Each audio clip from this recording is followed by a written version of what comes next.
Inglaterra, 1809. El primer grito no fue humano, sino el chillido desgarrador de un caballo muriendo en la oscuridad. Margot Lingwood se quedó inmóvil en los peldaños traseros de la casa de campo, con la mano apretada en el asa del farol. La noche ya venía cargada, de esas que se agachan sobre los campos y deforman cada sonido.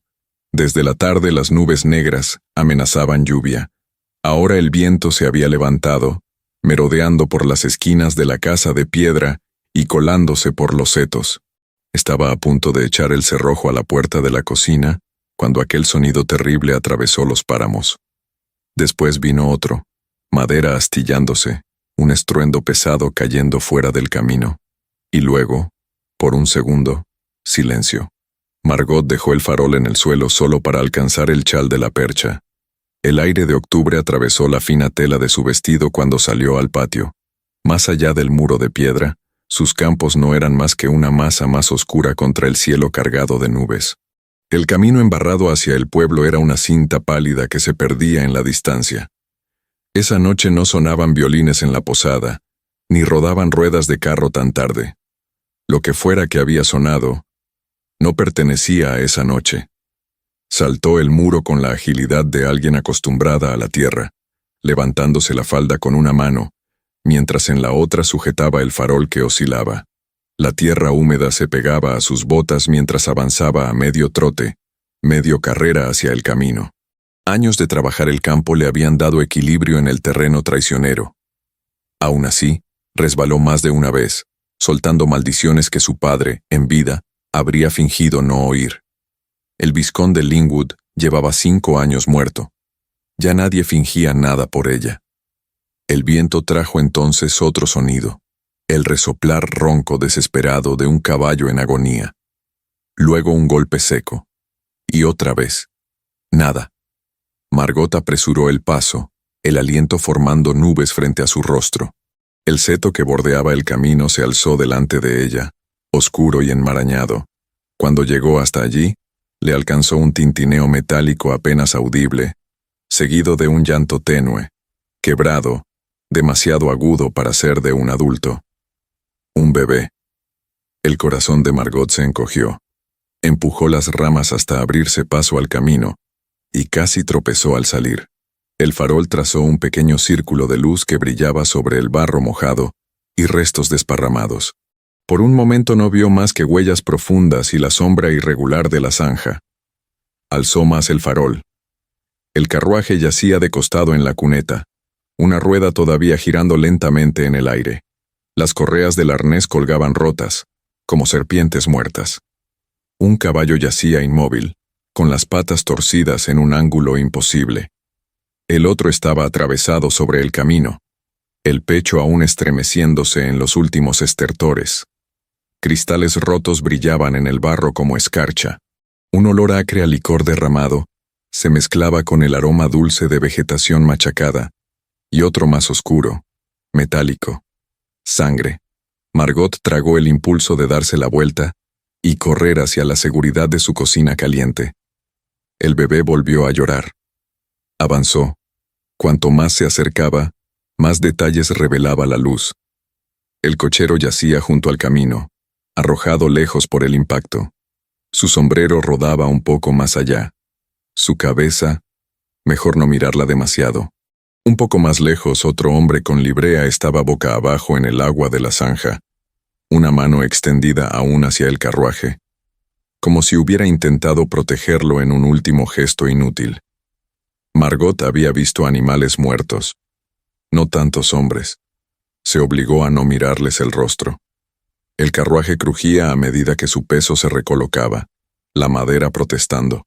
La puerta que debía abrir hacia el camino estaba ahora mirando a la zanja, medio enterrada en la tierra inclinada. Al acercarse, Margot se dio cuenta de que el cristal de esa ventana estaba destrozado por completo. A través de los restos, vio movimiento. Un hombro, la curva de un brazo, un destello de tela oscura, y debajo, envuelto en mantas revueltas, un pequeño bulto que se retorcía y lloraba como si el mundo entero la hubiera traicionado. «Resiste», murmuró Margot, con la voz áspera por el frío y el miedo. Ya te oí. Dejó el farol apoyado en una piedra plana, dejando que la luz bañara el desastre, y se deslizó por la pendiente resbaladiza de la cuneta. El barro se colaba por las grietas de las botas gastadas. Se apoyó con una mano en el marco quebrado y metió el brazo por la ventana rota. El hombre dentro estaba despatarrado sobre el asiento, el cuerpo retorcido por la fuerza del choque. Su brazo aprisionaba al bebé, el torso parcialmente cubriéndola, como si se hubiera lanzado sobre ella en el último instante. El cabello, oscuro como la noche, estaba pegado de sangre en la sien. A la luz temblorosa, Margot vio la palidez de su piel bajo la suciedad. «Señor», dijo con voz seca, aunque el pulso le golpeaba en el cuello. «¿Puede oírme?» No se movió. El llanto del bebé se alzó en un chillido frenético, ese pequeño pecho subiendo y bajando a una velocidad que asustaba. Margot empujó el hombro del hombre, tanteando cuánto peso caía sobre la criatura. La mano le quedó pegajosa. El olor a sangre era más fuerte allí. Hierro y sal, y algo que no podía permitirse pensar. «Señor, está aplastando a la criatura», espetó, porque la rabia resultaba más manejable que el miedo. «Si piensa salvar la vida de alguien esta noche, incluida la suya, tendrá que moverse». Nada. Apretó la mandíbula, apoyó el hombro contra el marco roto para hacer palanca y tiró con todas sus fuerzas. Era pesado, no grasoso, sino sólido, alto, denso de músculo. La lana fina del abrigo resbalaba en sus manos. Notó un tirón doloroso en la espalda. Por un momento creyó que no lograría moverlo, pero el cuerpo cedió lo justo. El bebé rodó fuera del pliegue del abrigo, arrastrando las mantas entre los cristales rotos. Margot atrapó el pequeño cuerpo antes de que cayera al agua sucia. La piel de la criatura ardía contra sus manos heladas. Lágrimas y lluvia se mezclaban en esas mejillas redondas. Un par de ojos enormes, todavía sin enfocar, parpadearon hacia ella. Y se cerraron de nuevo al soltar otro grito indignado. «Eso es», susurró Margot, pegándola a su pecho. «Tienes derecho a protestar, supongo». El hombre dentro del carruaje gimió. Margot dio un respingo, casi dejando caer a la niña. El sonido era bajo, arrancado de una garganta que había conocido días mejores. Ajustó el agarre sosteniendo bien la cabeza de la bebé y se inclinó otra vez hacia la abertura. «Señor». Los párpados de él temblaron. A la luz, Margot vio unas pestañas oscuras, densas que se alzaron un instante. Sus labios se movieron formando una sola palabra que no pertenecía a esa noche ni a ella. «Catherine». El nombre quedó suspendido en el aire frío mientras su cabeza volvía a ladearse, inerte. No había tiempo para preguntarse quién era Catherine, ni por qué aquel hombre hablaba con el acento de alguien que jamás se había preocupado por el precio del pan. Margot subió por la cuneta con cuidado, apoyando cada paso donde la tierra parecía más firme. La bebé se aferraba a su chal con una fuerza sorprendente para alguien tan pequeña, los puñitos enredados en la lana áspera. Arriba, tomó de nuevo el farol y miró hacia la granja. La casa, baja y obstinada, se alzaba contra el viento como siempre, con una luz cálida escapando por la ventana de la cocina donde el fuego aún ardía. Entre ella y la casa se extendía el suelo desigual, surcos de siembra, matas de hierba aún sin arrancar, el muro de piedra que tendría que volver a saltar. No podía cargar con el hombre y el bebé a la vez. Lo sensato sería correr hasta el pueblo, despertar al herrero, al posadero, al alguacil, traer ayuda para el siniestro y dejar que ellos decidieran el destino de los ocupantes. Pero el pueblo estaba a 3 millas, el camino embarrado y negro. Para cuando consiguiera a alguien, el hombre tal vez ya no respiraría. El llanto de la niña ya sonaba ronco. Margot Lingwood había perdido a demasiada gente como para quedarse de brazos cruzados, viendo cómo la muerte cruzaba un umbral que ella podía sostener. Miró de nuevo el carruaje. Los 2 cuerpos ya más allá de cualquier ayuda. El hombre atrapado dentro, con su sangre en el cristal. Y la bebé, cuya única culpa había sido nacer en medio del desastre de otros. Se subió mejor a la niña al hombro y echó a correr hacia la granja. Dentro, la cocina le pareció obscenamente cálida tras el frío de la cuneta. El fuego del hogar se había reducido a brasas encendidas, pero aún daba buen calor. Dejó el farol en la mesa y posó a la niña en un cesto donde solía guardar patatas, forrándolo a toda prisa con una manta doblada. La bebé pataleó, furiosa, el rostro arrugado en protesta. «Shh», dijo Margot, más como un ruego que como una orden. «No tardaré». Cogió una cuerda que colgaba de un clavo cerca de la puerta y volvió a salir a la noche. El segundo viaje fue peor. Para cuando llegó de nuevo al carruaje, el sudor le corría por la nuca a pesar del frío. El caballo que seguía respirando ahora estaba inmóvil. La estructura del coche se había hundido aún más en la zanja, crujiendo. El hombre seguía donde lo había dejado, el pecho subiendo y bajando apenas. «Idiota», murmuró, aunque no supo si se refería a él o a sí misma. A tientas en la oscuridad, logró pasar la cuerda por debajo de su torso por las axilas, asegurando un lazo. Apretó los pies contra la pared de la cuneta para poder arrastrarlo hacia la ventana rota. Cada tirón arrancaba un quejido áspero de su garganta. Una vez, una mano de él se cerró de golpe sobre su muñeca con una fuerza sorprendente. «Catherine», raspó otra vez, ojos aún cerrados.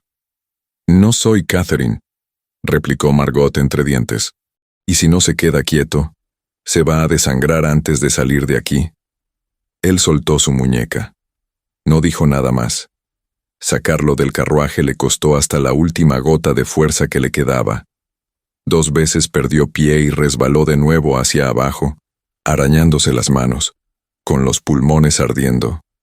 Al final, con un último esfuerzo nada elegante, consiguió poner sus hombros sobre el borde. El resto del cuerpo cayó hacia el camino con un golpe sordo. Margot se quedó un segundo inclinada, las manos en las rodillas, jadeando. «Enhorabuena, Margot», le dijo al camino vacío. «Has perdido el juicio por completo. Pero una vez que se abraza la locura, hay que llevarla hasta el final». Reajustó la cuerda alrededor del pecho y los hombros de él, y comenzó el proceso lento y brutal de arrastrarlo por el terreno desigual hasta la granja. Era más alto de lo que había pensado. Las piernas largas se enganchaban en piedras y surcos. Más de una vez pensó dejarlo allí mismo, ir a buscar ayuda, fingir que nada de eso había pasado.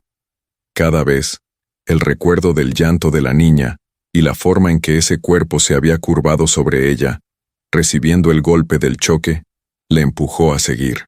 Cuando por fin lo tuvo dentro de la casa y tendido en la cama estrecha del pequeño cuarto junto a la cocina, los brazos de Margot temblaban.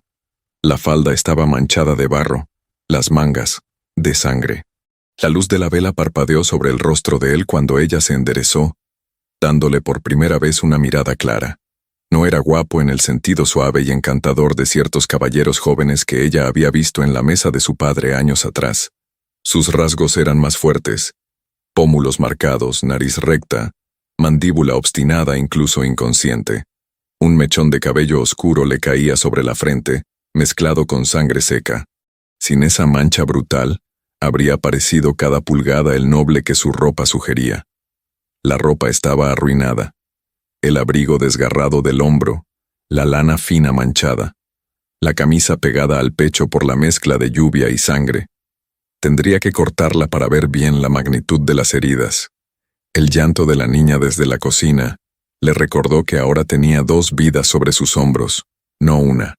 Margot lo dejó lo justo para alimentar a la bebé, calentando leche de cabra en un cazo pequeño y probando la temperatura en la muñeca, como había visto hacer a las madres del pueblo.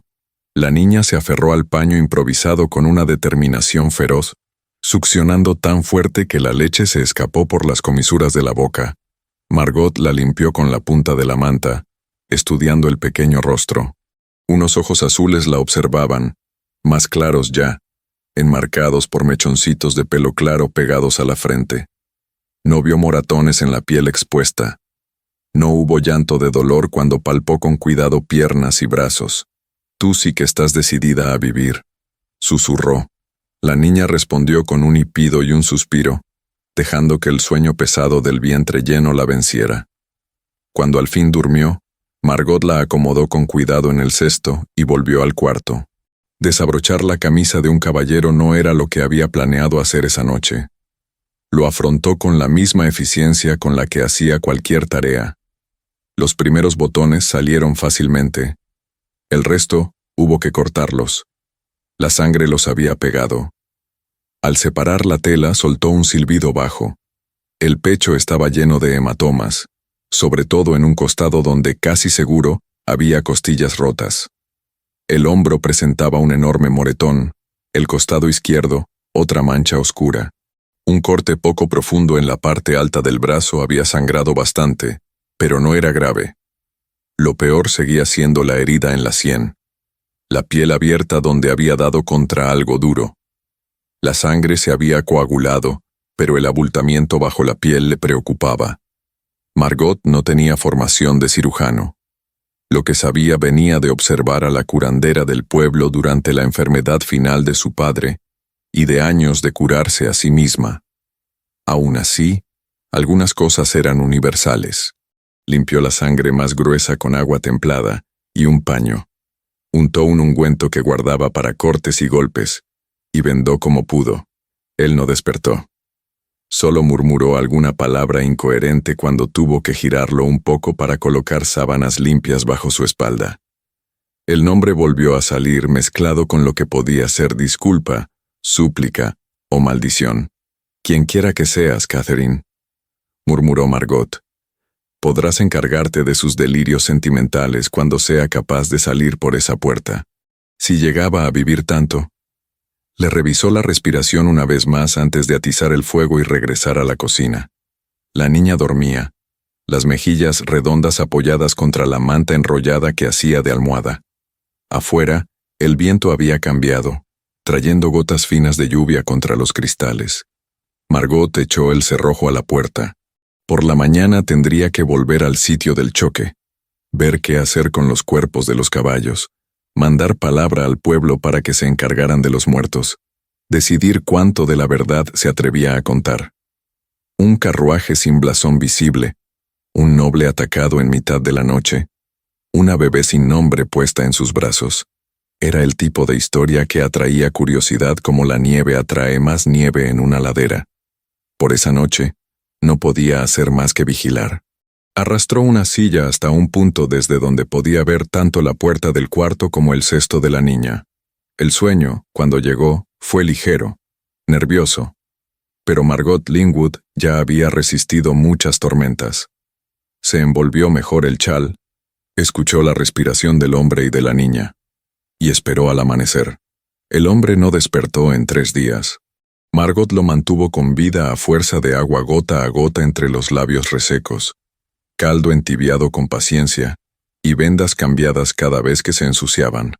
La fiebre llegó la segunda noche, abrazándolo tanto que tuvo que destaparlo por completo y pasarle paños fríos por la piel hasta que los brazos le dolieron.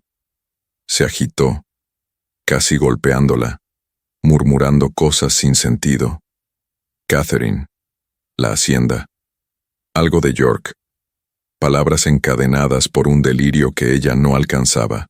La bebé, en cambio, resultó sorprendentemente fácil. Comía cuando se le daba, dormía cuando estaba cansada y observaba a Margot con seriedad en los ratos intermedios.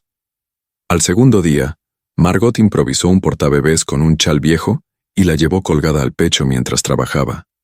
Una mano libre para alimentar gallinas o sacar agua del pozo. El movimiento parecía calmar a las dos.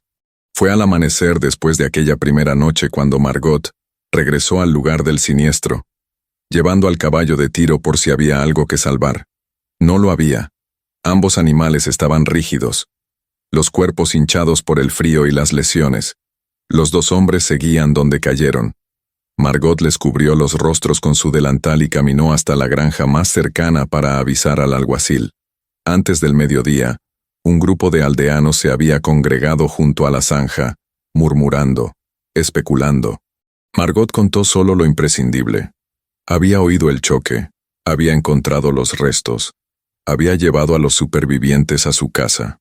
«¿Y el caballero quién es?», preguntaron. No lo sé, contestó lo bastante verdad. No llevaba papeles. ¿Y la niña? Está bien, dijo, comiendo y llorando como corresponde. La esposa del herrero, la señora Dawes, mujer de ojos agudos, la miró de soslayo.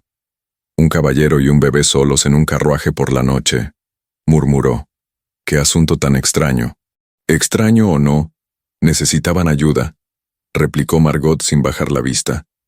Y se la di. El alguacil, un hombre canoso con cara permanentemente cansada, tomó algunas notas en un papel arrugado y prometió hacer averiguaciones. No sonó muy convencido. Margot sospechaba que no iría mucho más allá de preguntar en la posada si alguien había visto un carruaje elegante esos días. Regresó a la granja. Encontró a la niña llorando y al hombre, aún inconsciente. Fue recién en la mañana del cuarto día cuando oyó un ruido distinto en el cuarto. No el giro inquieto de la fiebre, sino un movimiento deliberado, el crujir del colchón, una inhalación dura. Margot secó sus manos en un paño y se asomó. Estaba despierto, o intentando estarlo. Había logrado incorporarse a medias contra la almohada fina, una mano en la sien vendada, la otra apoyada para sostenerse. Sus ojos estaban abiertos, aunque desenfocados, el azul aún nublado de confusión. Cuando ella entró, su mirada se clavó en ella, y durante un instante Margot vio algo afilado, alerta. ¿Dónde estoy? La voz le salió áspera, raspada. En mi casa, respondió Margot con tono práctico. Granja Linwood, a 3 millas del pueblo. Lo traje aquí después de que su carruaje se estrellara hace 4 noches. Él la miró como intentando encajar las piezas. La mirada se deslizó de su rostro a las paredes desnudas del cuarto, la única ventana con vista a los campos, las vigas toscas. Aquello claramente no era lo que esperaba ver al despertar. El bebé, dijo de repente. Había un bebé. Está bien, lo tranquilizó Margot. Calentita y alimentada. La cubrió durante el choque. Eso probablemente le salvó la vida. Algunas líneas de tensión se relajaron en sus hombros. Cerró los ojos un segundo. Cuando los abrió, la mirada estaba más enfocada. ¿Quién es usted? Margot Linwood. Esta es mi granja. Le sostuvo la mirada. Sola. ¿Sola? Por el momento sí. Él apretó los labios, aunque Margot no supo si por desaprobación o dolor. Se movió. Hizo una mueca y llevó la mano a las costillas. ¿Qué tan mal estoy? Costillas rotas, creo, aunque no soy cirujana. Una buena brecha en la cabeza que sangró más de la cuenta y moratones por todo el torso. Tuvo fiebre 2 días. Cruzó los brazos. Está vivo de milagro. Él absorbió la información en silencio. ¿Los hombres que iban conmigo? Preguntó al fin. ¿Murieron? Los 2, dijo Margot, sin adornos. Lo siento. La mandíbula de él se tensó. Por un momento pareció que iba a hablar, pero solo asintió una vez, brusco, y miró hacia la ventana. Margot le dio unos segundos. Luego dijo, no encontré nada en sus bolsillos para saber quién era, salvo un anillo con escudo. Ningún papel, ninguna carta. Si quiere que envíe aviso a su familia, tendrá que decirme su nombre. Él se volvió despacio hacia ella. La mirada había cambiado, midiendo, calculando, como alguien acostumbrado a sopesar qué tanto revelar. ¿Qué hizo con el anillo? Preguntó. Está en la cocina, con el resto de lo que salvé de su abrigo antes de cortarlo para curarlo. ¿Puedo verlo? Margot lo observó un latido más. Luego asintió. Fue a buscar la pequeña colección. El anillo, una bolsita de cuero aún pesada de plata, un pañuelo bordado con iniciales que no había intentado descifrar. Le tendió el anillo. Él lo tomó con cuidado, girándolo en la palma. Un alivio fugaz cruzó su rostro. Cuando volvió a mirarla, algo en él ya estaba decidido. Mi nombre es William Carver, dijo en voz baja. Duque de Helmsley. Margot sintió como si el suelo cediera un poco bajo sus botas. Un duque. Había arrastrado a un duque por sus campos en plena noche y le había arrancado el abrigo hecho jirones sin ceremonias. Lo absurdo de la situación casi le arrancó una carcajada, pero la tragó. «Su señoría», dijo simplemente inclinando la cabeza. «Lo confieso, sospechaba algún título, por la ropa, pero no apostaba por un duque. Él la estudió, como tentando si se burlaba. Lo que vio pareció tranquilizarlo porque añadió: «Le debo la vida, señorita Linwood». «Señorita», corrigió ella por costumbre. Luego se encogió de hombros. «No importa. No me debe nada, aparte de una explicación». Él frunció el ceño. ¿Explicación? ¿De por qué viajaba con un bebé que no parece ser suyo? ¿Y por qué atacaron su carruaje en mitad de la noche? Su voz se mantuvo serena. «Le he dicho al alguacil, y a medio pueblo, que lo encontré.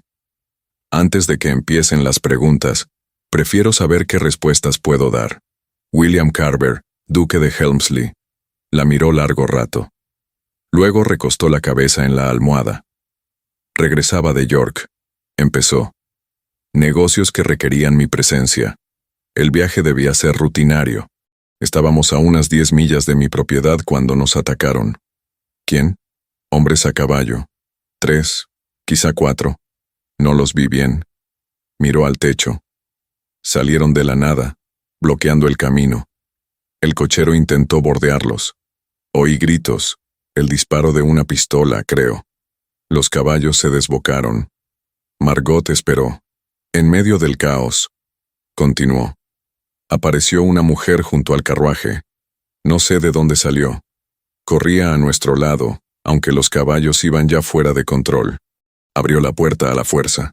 Me arrojó al bebé a los brazos y gritó que la salvara de su hermano. Su hermano.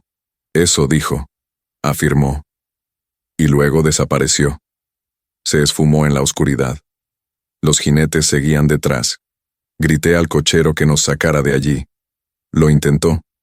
El carruaje tomó mal una curva, golpeó algo, y ya conoce el resto. Margot procesó cada detalle. ¿Y está seguro de que la niña no es suya? Algo doloroso cruzó el rostro de él. «No tengo hijos, señorita Linwood», respondió. «Mi esposa murió hace 2 años en el parto. El bebé también». «Lo siento». Él desechó la condolencia con un gesto cansado. «La niña me fue confiada por alguien desesperado», dijo. «Eso es todo. No sé su nombre, ni el de la madre. Solo sé que temía a ese hermano, y aún así la protegió durante el choque», observó Margot. «¿Y qué habría hecho usted?», replicó. Margot bajó la vista, honesta. «Lo mismo». Se quedaron mirándose en silencio. Un golpe de viento hizo vibrar el marco de la ventana. Desde la cocina llegó el quejido suave de la niña despertando. «Me dijo que el alguacil ya sabe de la niña», dijo William. «¿Qué le contó exactamente?» «Que oí el choque y encontré el carruaje, que 2 hombres estaban muertos y uno vivo, que había un bebé». Hizo una pausa. «No mencioné su título. Dije que no había encontrado identificación». «¿Por qué?», preguntó él, genuinamente curioso. Margot alzó un hombro. «Instinto, supongo. Aparecer en la noche con una criatura que no es suya, atacado por hombres desconocidos con una mujer que huye y le pone un bebé en los brazos. Me pareció el tipo de historia que llama una clase de atención que quizá usted no desea. Es usted perceptiva. Soy práctica. Hay diferencia». William casi sonrió. La expresión le suavizó el rostro por un segundo, pero se fue enseguida. «Quisiera pedirle un favor», dijo. «¿Otro?», alzando una ceja. «Sí», sostuvo su mirada. «Necesito tiempo. Tiempo para sanar. Para mandar aviso discreto a mi administrador y a mi abogado. Para saber quién era esa mujer y por qué me eligió.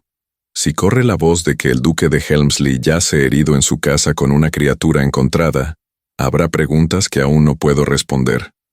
Especulaciones que me perjudicarían. Quiere permanecer oculto», resumió Margot. «Por un tiempo. Sí, puedo pagarle generosamente las molestias». Margot lo pensó. El dinero le vendría bien. Muy bien. La cosecha había sido mala. El techo, un desastre. El invierno venía sin compasión.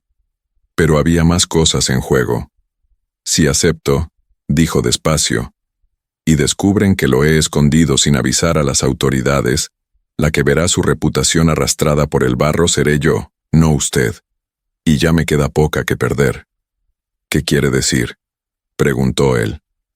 Soy la hija de un vizconde que murió endeudado y deshonrado, respondió. Rechacé un matrimonio acordado y preferí vivir sola en esta granja, trabajando la tierra con mis propias manos. El pueblo ya me considera rara. Algunos dirían loca. Si se enteran de que tuve a un duque bajo mi techo sin avisar, añadirán escandalosa a la lista. William la observó con renovado interés. Y aún así lo está considerando, dijo. Estoy considerando. Lo miró fijamente. Si el dinero que ofrece vale el precio, ponga usted el precio, respondió él. Ella nombró una suma que hizo que él elevara las cejas. Luego añadió. Y me dirá la verdad cuando la tenga, sin medias historias. Si esta niña corre peligro, tengo derecho a saberlo. De acuerdo. Margot asintió una sola vez. Entonces puede quedarse. Pero tenga esto claro, su gracia. Si trae problemas a mi puerta, no dudaré en arrastrarlo de vuelta al camino. Título o no título. Entendido. Desde la cocina, los quejidos de la niña empezaban a subir de volumen. Margot se volvió para ir a atenderla, pero se detuvo en la puerta. Una cosa más, dijo sin mirarlo. Estuvo 3 días llamando a alguien llamada Catherine en mitad de sus delirios. Si era su esposa, tiene mi simpatía. Si es otra, debería saber que pronunció ese nombre tantas veces que empecé a preguntarme. No esperó respuesta. Lo dejó solo con sus pensamientos. Pasaron 2 semanas con un ritmo que Margot jamás habría imaginado la noche del accidente. El duque se recuperaba lento pero seguro. El color regresaba a sus mejillas, el hueco alrededor de los ojos se suavizaba. Al final de la primera semana ya podía incorporarse sin gemir. Al final de la segunda caminaba hasta la cocina, apoyándose apenas en el respaldo de las sillas. La venda de la sien se redujo a una tira estrecha. Los moratones cambiaron de morado furioso a amarillo verdoso. Pero no se iba. Cumplió su palabra y mandó aviso a su hacienda. Su hombre de confianza, Thomas, un sirviente enjuto y curtido por el viento, llegó al tercer día de que William despertara. Escuchó las instrucciones en silencio y partió otra vez con la discreción de alguien acostumbrado a guardar secretos. Volvía cada pocos días con cartas selladas sin escudos y se llevaba de vuelta las respuestas. Mientras no estaba Thomas, William se empeñó en ser útil. «Está herido, su gracia», protestó Margot la primera vez que lo vio salir al patio. «Debería descansar». «Si sigo en esa cama 1 hora más, enloqueceré», replicó él mirando cómo ella sacaba agua del pozo. «Entonces siéntese en la cocina y lea uno de los viejos libros de mi padre». «Prefiero trabajar», dijo él. Margot lo miró, de arriba a abajo. Alto, de hombros anchos, manos de noble que no habían llevado arado jamás. Se encogió de hombros. «Como quiera. Las gallinas hay que alimentarlas. El gallinero está detrás de la casa». Él fue sin discutir. Las gallinas al principio no compartieron el entusiasmo. Huyeron al verlo cacareando, y una en especial, una bola de plumas particularmente arisca, le picó la muñeca con tanto brío que le sacó sangre. Margot lo encontró en medio del corral, mirando la gota roja con una expresión de genuina perplejidad. «Me ha atacado», dijo, como si relatara una emboscada. Margot soltó una carcajada, la primera risa plena en mucho tiempo. «Se llama Bess. No le gusta a nadie. No se lo tome como algo personal». A partir de allí el trabajo siguió. William aprendió a tirar el grano sin asustar al gallinero, a llevar cubos de agua sin derramarlos, a reforzar una valla que llevaba 2 temporadas amenazando con venirse abajo. Al principio se movía torpe, traicionando una vida entera dando órdenes más que obedeciéndolas. Pero no rehuía el esfuerzo. El sudor le pegaba el cabello a la frente, la tierra le ennegrecía las manos. Una vez, al casi dejar caer un montón de leña, soltó palabrotas con una creatividad inesperada. «No creí que los duques conocieran ese vocabulario», comentó Margot. «No lo usamos en compañía educada», replicó él, acomodando la leña con exagerado cuidado. Por fortuna, usted no parece de esa clase de compañía. Lo tomaré como un cumplido. Es lo que es. La niña, a quien empezaron a llamar Grace por falta de otro nombre, prosperó. Sus mejillas se redondearon, su llanto perdió el tono desesperado y se volvió simplemente exigente. Margot confeccionó un segundo portabebés para que William pudiera llevarla cuando ella necesitara las manos libres. La primera vez que le enseñó a ajustar la tela, él miró al pequeño bulto contra su pecho con una expresión difícil de definir. «Es tan ligera», murmuró. «No por mucho tiempo», repuso Margot. «Los bebés crecen deprisa». En una tarde gris, con lluvia amenazante en el horizonte, Margot amasaba pan en la cocina mientras William leía en voz alta a Grace, que estaba sentada en su regazo. Era un libro de poesía algo exagerada sobre la naturaleza y el paso del tiempo, pero sus ojos volvían una y otra vez a la niña, que chupaba un trapo con solemnidad. «Está perdiendo el tiempo», dijo Margot, sin levantar la vista. «No entiende ni una palabra. Parece escuchar», replicó él. «Mira cómo se le mueven los labios. Le divierte su boca, no sus versos». William cerró el libro. Grace estiró los bracitos hacia él con las manos pegajosas. Él le cambió el trapo de mano, resignado. «¿Cómo sabe tanto de bebés?», preguntó. «No sé», admitió Margot. «Improviso. Pero observé a las mujeres del pueblo y no me falta sentido común. Tampoco está casada», soltó él, y enseguida pareció darse cuenta de cómo sonaba. «Perdone, fue presuntuoso». Margot se limpió la harina y se giró hacia él. «Ya sabe que no lo estoy. Me llamó señora y le corregí a señorita por costumbre. Nunca me casé. El título me lo concedió mi padre cuando rechacé el compromiso que había arreglado para mí. ¿Por qué lo rechazó? Porque el hombre me veía como una dote con piernas», dijo sin rodeos. «Quería la tierra, no a la mujer. Cuando mi padre murió y salieron a la luz las deudas, el compromiso se disolvió sin necesidad de mi opinión. Ni siquiera se tomó la molestia de escribir una carta. Entonces, era un necio», dijo William. Margot enarcó una ceja. «Qué amable es su gracia. Pero sabemos que el mundo no premia a las mujeres que insisten en decidir por sí mismas». «Quizá no», admitió él, «pero tampoco premia a quienes aceptan menos de lo que merecen. Lo dice un hombre que nunca tuvo que elegir entre dignidad y sobrevivir», replicó ella. William la miró, Grace acunada en su regazo, y asintió. «Tiene razón. Le pido disculpas». La disculpa la sorprendió más que el comentario. Margot volvió al pan, golpeando la masa con algo más de fuerza de la necesaria. «¿Y usted?», preguntó al fin. «¿Su matrimonio fue arreglado o elegido?» «Elegido», respondió. «O eso creí. Éramos jóvenes. Ella era hermosa y amable, y pensé que bastaba. No sé si lo era. No tuvimos tiempo de averiguarlo. Murió en menos de 2 años, en el parto. El médico llegó demasiado tarde. Calló, mirando cómo Grace enredaba sus dedos en el trapo. «Es una carga pesada», dijo Margot con suavidad. «Lo es». Ella recalentó té, le sirvió una taza, puso otra para sí misma y se sentó frente a él.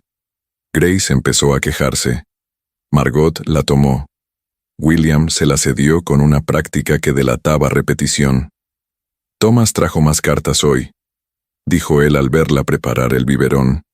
«Mi abogado ha estado haciendo averiguaciones discretas.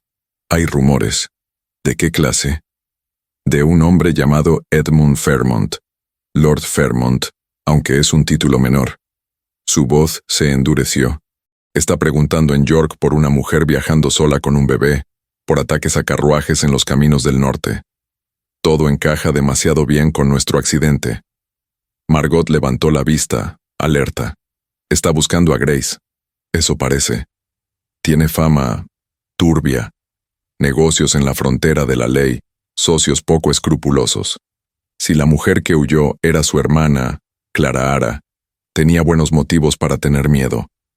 Entonces Grace corre peligro. Potencialmente», asintió. «Por eso debo moverme con cuidado». Si me planto con la niña en brazos y cuento la historia tal cual, Fairmont reclamará a su sobrina. La ley escuchará más a un lord que a un duque que aparece con un bebé de procedencia dudosa. Necesita pruebas, dijo Margot. Necesito evidencia de que es un hombre peligroso, de que Clara Ara tenía motivos para huir, de que Grace está más segura conmigo. Thomas está arreglando que un investigador de confianza reúna todo lo que pueda. Margot alimentó a Grace en silencio. Cuando la niña estuvo saciada y somnolienta, apoyó el pequeño cuerpo en su hombro y empezó a darle palmaditas suaves. ¿Y qué hará con ella si lo consigue?, preguntó. Ser su tutor legal, si el juez lo permite, respondió. Criarla en mi hogar. Un duque criando a una niña encontrada, comentó Margot. Eso dará que hablar. Que hablen, dijo él, con un filo nuevo en la voz. He soportado rumores peores. Y Margot le creyó. Había visto cómo miraba a la niña, como si cargara sobre ella no solo la responsabilidad presente, sino la sombra de la hija que nunca conoció. El aviso de Thomas llegó en una tarde de cielo bajo, cargado de lluvia. Entró en la cocina con la capa empapada y el rostro tenso. Su gracia, Miss Linwood, saludó. Es urgente. Lord Fairmont ha sabido del carruaje. Sabe que hubo supervivientes. Está haciendo preguntas. Vendrá hacia aquí. ¿Qué sabe exactamente?, preguntó William. Que un hombre y un bebé salieron vivos, dijo Thomas. Que esa noche una mujer del campo se llevó a los supervivientes. Aún no conoce su identidad, su gracia, pero el alguacil mencionó el nombre de Miss Linwood. Margot sintió el latido acelerarse. Entonces vendrá a mi puerta, dijo. Pronto, quizá mañana. Necesitamos una historia, sentenció Margot. Algo que lo satisfaga sin revelar quién es usted. Podríamos decirle la verdad y dejar que haga su reclamación, dijo William, aunque sonaba más a deber que a deseo, y dejar a Grace a merced de un hombre que atemorizó tanto a su hermana que prefirió lanzarse a la noche. Negó Margot. No. Hay que darle tiempo a su investigador. ¿Y qué propone? Cuando Fairmont llegue, usted ya no está aquí, dijo con firmeza. Fue un viajero cualquiera herido en el carruaje que ya se fue. La niña fue encontrada sola y la acogí hasta que la parroquia decidiera. No le creerá. No tendrá otra opción si usted no está aquí para contradecirme. Lo miró fijamente. Váyase a Helmsley. Llévese a Grace. Deje a sus hombres aquí, escondidos, por si las cosas se tuercen. No voy a dejarla sola frente a él, protestó William. No me pide que esté sola, replicó. Tendré a John, a Peter, y lo que es más, la ley de mi lado. Lo que usted necesita es tiempo. Yo puedo dárselo. Él luchó consigo mismo. Grace dormía en su cuna improvisada, ajena a todo. No me gusta este plan, admitió por fin. A mí tampoco, dijo ella, pero es el mejor que tenemos. Si acepto, tendrá que prometerme algo. Añadió. ¿Qué? Que si Fairmont la amenaza, me mandará aviso enseguida. John sabe cómo dar conmigo. Y que no se pondrá en peligro por orgullo. Defina peligro innecesario, intentó bromear ella. Margot, dijo él serio, le pido que confíe en mí. No provoque a un hombre como Fairmont, es peligroso. Lo sé, respondió. Pero yo también puedo serlo cuando hace falta. La comisura de su boca se alzó apenas. Lo creo. William se marchó antes del amanecer, 3 días antes de que Fairmont apareciera. Thomas llegó con 2 caballos, el aliento de los animales formando nubes en el aire helado. Grace iba cosida en mantas contra el pecho de William, bostezando, con los ojos medio abiertos. «Conoce el plan», dijo él con la voz baja. «Fui un viajero sin nombre. Ya no estoy. La niña fue encontrada sola. Y usted reunirá pruebas», añadió Margot. «Muchas. Lo haré». Dudó un segundo. «En cuanto tenga algo sólido, enviaré noticias. Hasta entonces, no se fíe de nadie que nombre a Fairmont. No suelo fiarme de nadie que nombre a ningún lord», dijo ella. Él la miró como queriendo memorizarle el rostro. Cuídese, Margot. Usted también. Por un momento pareció que iba a decir algo más. La mano libre se alzó, casi tocándole la mejilla, pero se desvió al hombro. Si se atreve a levantarle la voz, dijo, y había acero en las palabras. Recuerde que ya está de pie en un precipicio, solo que aún no lo sabe. Lo recordaré. Se subió al caballo con más facilidad que días atrás. Thomas también montó. En cuestión de segundos eran solo sombras perdiéndose en la niebla. La granja se sintió vacía sin ellos, sin Grace, sobre todo. Esa ausencia duró poco. El tercer día, poco después del mediodía, el sonido de un carruaje bien cuidado llegó por el camino. No era el estrépito torpe del accidente, sino el rodar seguro de ruedas caras. Margot salió al escalón. Un elegante carruaje verde oscuro se detuvo en el patio, el escudo brillando pulido en el costado. 3 halcones sobre un escudo, rodeados de hojas talladas. 2 caballos lustrosos piafaban. El cochero, impasible, mantenía las riendas. El hombre que bajó no era muy alto, pero caminaba como si lo fuera. El cabello rubio empezaba a ralearle en las sienes, cuidadosamente peinado para disimularlo. Iba impecable, con casaca azul marino, chaleco de seda crema y botas que brillaban. Un anillo con piedra roja brillaba en su mano enguantada. Edmund Fairmont no parecía peligroso como los hombres de pistola y cuchillo. Era peligroso de otra forma, la de quienes manejan el papel, el dinero y el encanto como armas. Margot entrelazó las manos, firme. «Señorita Lingwood, supongo», dijo él sonriendo con cortesía ensayada. «Supone bien, milord». No hizo reverencia. La omisión fue tan deliberada como cualquier golpe. Si lo notó, no comentó. Edmund Fairmont. Se presentó. «Debo disculparme por presentarme sin aviso. Me han dicho que fue usted quien encontró un carruaje destrozado hace unas semanas. Fui yo. Entiendo que había un niño implicado». Su mirada recorrió el patio, la casa, el granero. «Me interesa mucho esa criatura». «¿Ah, sí?» Margot mantuvo el tono neutro. «Mi hermana», dijo él, y por primera vez dejó ver algo casi humano. «Viajaba con un bebé. Han desaparecido.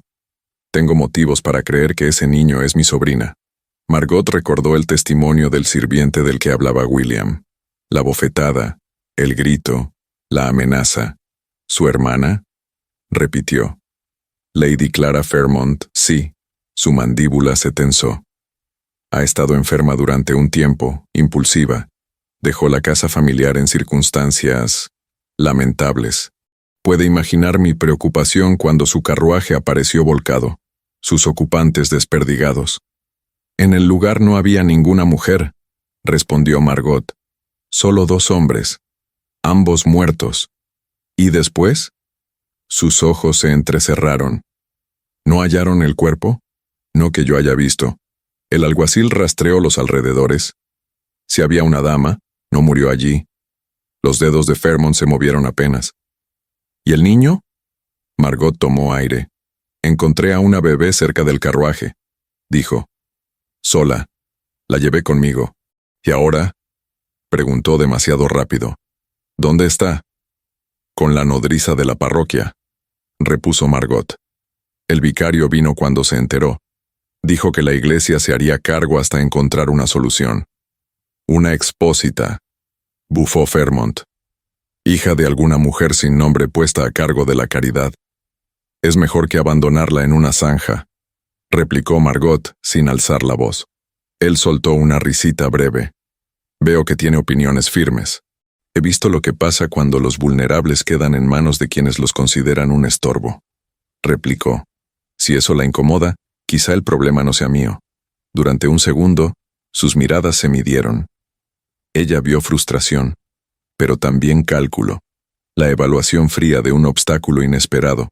«No deseo discutir con usted, señorita Lingwood». Su voz volvió suave. «Solo soy un hermano preocupado por su sangre. Si la niña es mi sobrina, estaría dispuesto a compensarla generosamente por los gastos».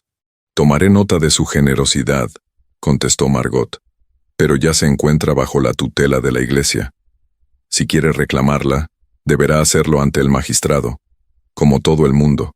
Una chispa de irritación cruzó sus ojos. El magistrado me escuchará a mí, dijo. Soy su par. El magistrado escucha la ley, dijo otra voz detrás de él. Y la ley no otorga inmunidad a los hombres con títulos, Lord Fairmont. El alguacil se acercaba, y con él el propio magistrado Harding. Peluca algo torcida, mirada clara como un cuchillo. Lord Fairmont, saludó Harding. Me alegra encontrarle aquí. Viene en el momento oportuno. Precisamente estaba explicando mi situación a la señorita Linwood, dijo Fairmont, retomando la sonrisa. El niño es familia mía. Naturalmente deseo su custodia. Naturalmente, repitió Harding, sin rastro de simpatía. Presentará sus pruebas en mi despacho esta tarde, partidas de bautismo, cartas, cualquier cosa que demuestre la existencia de esa niña y su parentesco. Hasta entonces, la criatura seguirá donde está. Por supuesto, dijo Fairmont, apretando las mandíbulas bajo la sonrisa. En cuanto a usted, señorita Linwood. Harding la miró. ¿Confirma que encontró al bebé y lo confió al vicario? Así es, dijo ella. ¿Objeta a que Lord Fairmont la reclame si demuestra su derecho? Cada fibra de Margot quería gritar, sí. Pero era consciente de que si se oponía sin pruebas, se arriesgaba a perderlo todo, incluida la menor posibilidad de que el plan de William funcionara. No tengo derecho a objetar, dijo con cuidado. La niña no es mía. Si demuestra que puede cuidarla mejor que la parroquia, es asunto suyo y de usted, señor magistrado. Harding asintió, satisfecho. Muy sensato. El alguacil añadió. Y si alguna vez se siente presionada indebidamente, Miss Linwood, venga a verme. No tendré mucho, pero tengo una celda y una llave. Y no dudaré en usarlas. Fairmont se despidió con sonrisas y promesas. Se inclinó ante Margot. Ha sido de mucha ayuda, señorita Linwood. Confío en que volvamos a vernos en mejores circunstancias. Lo dudo, replicó ella. Por un segundo, algo parecido a diversión brilló en sus ojos. Luego se dio media vuelta y subió al carruaje. Cuando se fue, Harding dijo en voz baja, «Ha hecho lo correcto, Miss Linwood. Ha dicho suficiente verdad». «Solo dije lo que vi», contestó ella, «y omitió lo que todavía no conviene contar», replicó él. «A veces, eso también es servir a la justicia». En el granero John salió de las sombras. «No sospecha nada», dijo. De momento, Margot se dejó caer sobre una caja, de golpe cansada. Pero no es hombre que acepte bien las paredes que se le ponen delante. Entonces, dijo John, tendremos que asegurarnos de no ser pared, sino muralla. Las cartas de William empezaron a llegar poco después, siempre a través de Thomas. Margot las abría en la cocina, con el corazón golpeándole las costillas. En ellas, William detallaba la batalla silenciosa que estaba librando. El investigador había encontrado registros, documentos oscuros en los que el nombre de Fairmont aparecía una y otra vez, comprando deudas por una fracción de su valor, presionando hasta provocar la ruina de pequeños propietarios, apoderándose de sus tierras cuando ya no podían pagar. Entre las listas, había un nombre que Margot conocía demasiado bien, el de su padre. Mi abogado cree que podemos argumentar que esas deudas se adquirieron por medios inaceptables, escribía William. Si lo logramos, no solo recuperará Linwood por completo, sino que la red de Fairmont empezará a deshacerse. También le contaba del sirviente que por fin se atrevió a hablar, cómo había oído los gritos entre Edmund y su hermana Clara Ara, cómo la había visto con el bebé en brazos, decir que revelaría a dónde iba el dinero si él no paraba, cómo él la había golpeado. Días después, madre e hija desaparecieron. La versión oficial, que Clara Ara se había marchado a descansar al campo. Con su testimonio y los patrones de sus negocios, continuaba William, podemos convencer al magistrado de que Fairmont no es apto para ser tutor de nadie, pero necesitará valor para declararlo. Hombres como él no sueltan el poder sin patalear. Al final de una de las cartas, la letra cambiaba. volviéndose más apretada. Pienso en usted a menudo, escribió. En su cocina, en sus campos, en la forma en que se planta como si el viento tuviera que romperse contra usted antes de moverla. Grace está a salvo por ahora. Duerme en la cuna en la que dormí yo de niño. Lady Philippa la malcría sin pudor. Todo en mí insiste en que usted debería estar aquí, que deberíamos enfrentar esto juntos, pero sé que su lugar, por ahora, es donde está. No me gusta. Pero lo acepto. Margot guardó cada carta en la caja donde su padre había guardado títulos y deudas. Entre papeles de pérdidas y vergüenza, aquellas hojas nuevas hablaban de algo distinto. Alianza, respeto, futuro. Cuando por fin llegó el día de la audiencia ante Harding, el aire de la sala del magistrado olía a tinta vieja y nervios. Los bancos de madera crujían. Los curiosos llenaban la parte de atrás. William estaba allí, de pie junto a su abogado. No llevaba casaca ostentosa, pero la autoridad se le notaba en la postura, en cómo ocupaba el espacio. Lady Philippa estaba sentada a un lado, erguida como una reina. Grace se había quedado en Helmsley con una niñera. La ausencia de su pequeño calor dolía. Fairmont y su abogado ocupaban la mesa opuesta. El Lord parecía más gastado, la piel estirada, el brillo de la seguridad resquebrajado. Harding expuso las cuestiones: revisar la legitimidad de las deudas adquiridas por Fairmont y decidir la tutela de la niña conocida como Grace. Hablaron el investigador, el abogado de William, el sirviente. Cada palabra añadía peso a la balanza. Luego llamó a Margot. Caminó hasta el frente con la cabeza alta, consciente de cada mirada. La de William, firme, le dio fuerza. No miró a Fairmont. Señorita Linwood, dijo Harding, cuéntenos cómo se involucró en este asunto. Ella lo hizo. El chillido del caballo, el carruaje volcado, los cuerpos, el hombre vivo, la bebé llorando. Le habló del esfuerzo de arrastrar a William, de alimentar a Grace, de cómo Fairmont había llamado a su puerta más tarde.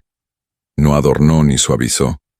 El abogado de Fairmont protestó cuando repitió la frase que él había dicho: cuando algo me molesta, lo elimino. Harding lo dejó pasar. Dijo lo que dijo. Sentenció. Y hay testigos. Margot terminó y regresó a su asiento con las manos solo ligeramente temblorosas. William la siguió con la mirada, orgullo claro en los ojos. Fairmont intentó defenderse. Pintó a su hermana como inestable, a sí mismo como un hombre preocupado, a los negocios como práctica común. Habló de contratos firmados voluntariamente. Se apoyó en la ley como si fuera un muro. Pero ya no era el único que conocía ese muro. Al final, Harding se retiró con un montón de papeles. El murmullo en la sala creció. Margot salió al patio interior. Necesitaba aire. No pasaron muchos minutos antes de que William apareciera. Estuvo impresionante, dijo, acercándose. Solo dije la verdad, respondió. No todos se atreven cuando hay hombres como Fairmont escuchando. Él la miró como queriendo decir más, pero la puerta se abrió. El ayudante del magistrado los llamó. De vuelta en la sala, Harding habló con voz clara. He considerado las pruebas, dijo. En cuanto a las deudas, aunque los métodos de Lord Fairmont me parecen como mínimo cuestionables, la ley actual no los considera estrictamente fraudulentos. Por lo tanto, los documentos se mantienen. Por ahora. El estómago de Margot se tensó. Sin embargo, continuó Harding, hay suficientes indicios de prácticas abusivas como para hacer lo siguiente. Ordeno una revisión completa de dichos contratos por una instancia superior.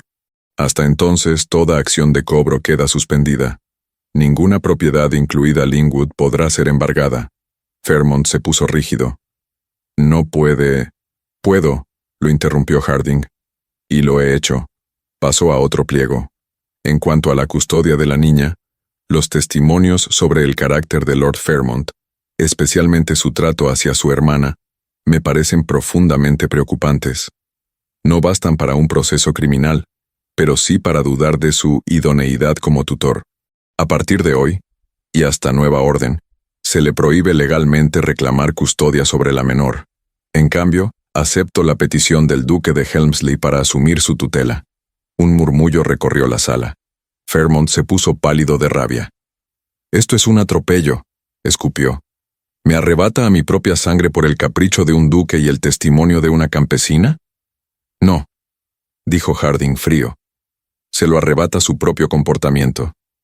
Y se la entrega la ley. Si desea apelar, Londres está lejos pero abierto». La sesión se cerró entre papeles y sellos.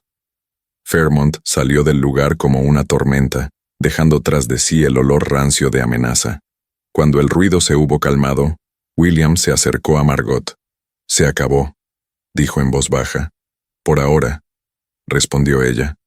«Se acordará, pero ya no puede tocar a Grace, ni a Linwood», añadió él. «Y te lo prometí». Ella dejó escapar un aliento que no sabía que retenía. 5 años había vivido con el fantasma de aquellas deudas a la espalda. «Mi padre te habría odiado al principio», dijo, «y luego te habría invitado a beber». «Esperaré la invitación en sueños», respondió William. «De él me conformo con que su hija me tolere». «Tolero muchas cosas», dijo ella. «Gallinas agresivas, duques tercos». «¿Y me toleraría como marido?», soltó él, al fin. Ella lo miró, el ruido de la sala desvaneciéndose. «No puedo responder eso aquí», dijo. «Quiero verlo desde Linwood. Quiero mirar mis campos sabiendo que nadie vendrá a robármelos. Quiero saber quién soy cuando no estoy peleando por conservarlos». «Entonces iremos a Linwood», dijo él sin dudar. «Tú, yo y Grace. Decidiremos desde tu tierra qué vida quieres». Ella asintió. «Entonces vayamos a casa». El carruaje de regreso a Linwood tenía otro peso. Margot viajaba frente a William.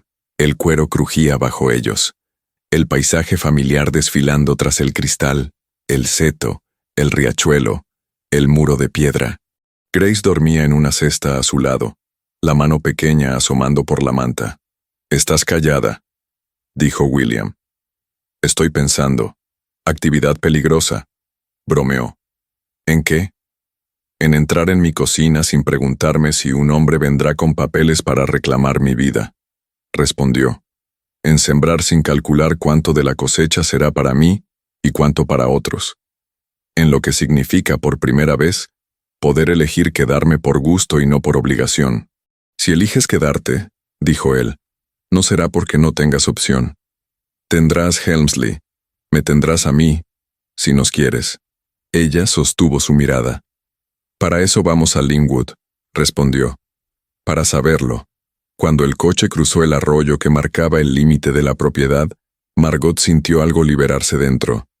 Al salir la curva, vio la casa de piedra, el humo del hogar, los campos. John y Peter estaban en el patio. Era humilde, rudo, pero suyo. William bajó primero y le ofreció la mano. Ella la tomó. El contacto fue firme y cálido. Respiró. Casa. Caminaron los límites de los campos. Ella le mostró el estrecho trozo de tierra junto al arroyo, el mismo que Fairmont había intentado disputar con mapas y mentiras. Luchó por esto durante años, dijo, y murió pensando que lo perdería. «No lo perderás», respondió William. «Aunque alguna parte de la deuda sobreviva a la revisión, yo mismo la saldaré. No perderás ni una piedra». «No te debo eso», dijo ella. «Se lo debo a él, a Clara Ara, a todos los que Fairmont engañó», contestó. «A ti te debo otra cosa». Subieron hasta el pequeño altozano desde donde se veía toda la granja. El viento movía su pelo y la manta de Grace, que dormía otra vez, confiada. «Cuando desperté en tu casa», dijo William, «pensé que me habrían rescatado mis propios criados, quizá algún vecino rico. En lugar de eso, eras tú, una mujer que había hecho un mundo de las ruinas de otro. No pediste permiso, no pediste recompensa, solo actuaste».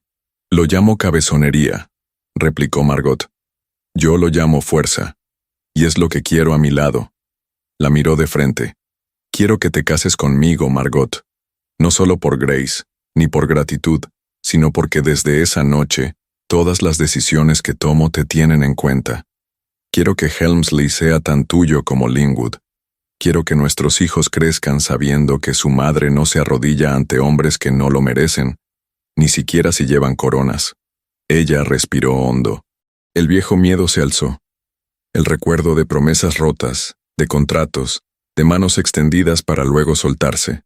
Cuando mi padre lo perdió todo, juré que nunca más ataría mi futuro a la palabra de un hombre. Dijo, las promesas no llenan la despensa, no frenan a los acreedores, no lo mantuvieron vivo. No puedo prometerte una vida sin dolor, dijo William, ni sin chismes, pero puedo prometer que, cuando lleguen las tormentas, estaré a tu lado, no mirando desde el ventanal. Puedo prometer que tu opinión pesará tanto como la mía. Puedo prometer que no te dejaré sola frente a zanjas oscuras. Ella bajó la vista a la niña.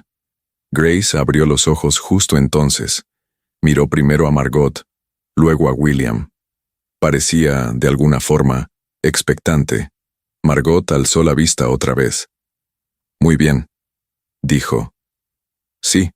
William dejó escapar un suspiro que llevaba semanas conteniendo.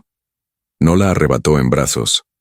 Solo extendió la mano, tocándole la mejilla con dedos ahora ásperos por el trabajo. ¿Puedo besarte?, preguntó. Supongo que es costumbre, respondió Margot con una sonrisa pequeña, cuando una mujer acepta casarse. El beso no fue urgente, sino firme, consciente, como dos personas que encontraban por fin el lugar que no sabían que estaban buscando. Grace se revolvió, recordándoles que no estaban solos. Habrá que aprender a compartir, murmuró Margot. Los meses siguientes no fueron un cuento de hadas sin más, sino trabajo, decisiones, ajustes. Hubo papeles que firmar, proclamas que leer, un vicario que por primera vez trató a Margot como algo más que la excéntrica de Linwood. Lady Philippa se presentó a los 2 días, con un séquito entero, declarando que ninguna futura duquesa suya se casaría sin un vestido decente y unos zapatos que no chirriaran en la iglesia, aunque insistiera en ponerse botas el resto del tiempo. Hubo murmuraciones. La hija de un vizconde arruinado, convertida en duquesa, la campesina astuta que atrapó a un noble con un bebé ajeno. Hubo también personas sinceras que les desearon felicidad. En Helmsley, el personal observaba, algunos con reservas, otros con curiosidad. Margot no se impuso con discursos. Apareció en la cocina a media mañana para hablar con la ama de llaves sobre comidas. Preguntó al administrador por los inquilinos. Escuchó a los mozos. Veía las miradas de reojo. Cuando sorprendió a un lacayo tirando ceniza en los escalones, le puso una escoba en la mano sin elevar la voz. Eso bastó para que los cuchicheos se moderaran. Grace aceptó los cambios con la naturalidad que solo tienen los niños. Caminaba ya por los pasillos de Helmsley como si siempre hubieran sido suyos, pero chillaba de alegría cada vez que veía las gallinas de Linwood. Al cabo de un tiempo, el Londres de la alta sociedad también tuvo que aceptarlos. Algunos lo hicieron con genuina curiosidad, otros apretando los labios.